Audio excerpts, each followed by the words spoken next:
ଆଜିର ଗପ ରଙ୍ଗ। ଏ ଗପର ଲେଖକ ହେଉଛନ୍ତି ଗାଳ୍ପିକ ଦେବାଶିଷ ସାମନ୍ତରାୟ। ଉଦାସୀ ଗୋଲାପ ଫୁଲଟି ପ୍ରତୀକ୍ଷା କରିଥିଲା କିଛି କହିବାକୁ। ମେଞ୍ଚାଏ ରଙ୍ଗ ବୋଳିପାରିବ ମୋଠି? ରଙ୍ଗ, ତୁମେ ପରା ମୋତେ ଭଲ ପାଅ, ଜାଣିନୁ କି? ବହୁତ ଭଲ ପାଏ ତୋତେ।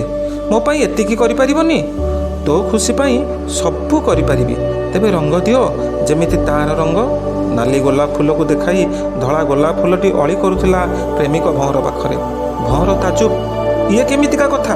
ଖାସ୍ ତୋର ଏଇ ଧଳା ରଙ୍ଗ ପାଇଁ ତୋତେ ଭଲ ପାଏ ବୋଲି ତ ତୋରି ପାଖ ଛାଡ଼ି ଆଉ କୁଆଡ଼େ ଯାଏନି। ଜାଣେ, ତୋତେ ଚିହ୍ନେ, ତୁ ଅନ୍ୟ ସବୁ ଭଅରମାନଙ୍କଠୁ ନିଆରା। କେତେ ରଙ୍ଗୀନ ଫୁଲ ପାର୍କ ସାରା ଭର୍ତ୍ତି ଥାଇବି ଆଡ଼ ଆଖିରେ ଚାହିଁନୁ କାହାକୁ। ଫୁଲ ମନ ମାରି ମଉଳିବା ଆରମ୍ଭ କଲା।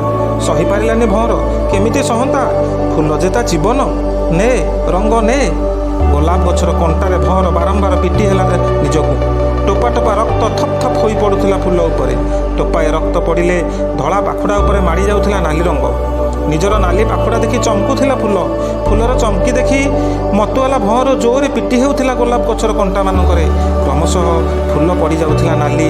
ଏତେ ଲାଲ ସେ ରଙ୍ଗ ଯେ ନିଜକୁ ଦେଖି ସେ ଚମକୁଥିଲା ବାରମ୍ବାର। ଅଫୁରନ୍ତ ଖୁସିରେ ସେ ନାଚିଗଲା, ନଇଁଗଲା ଭଅଁର ପାଖକୁ। ଭଅଁର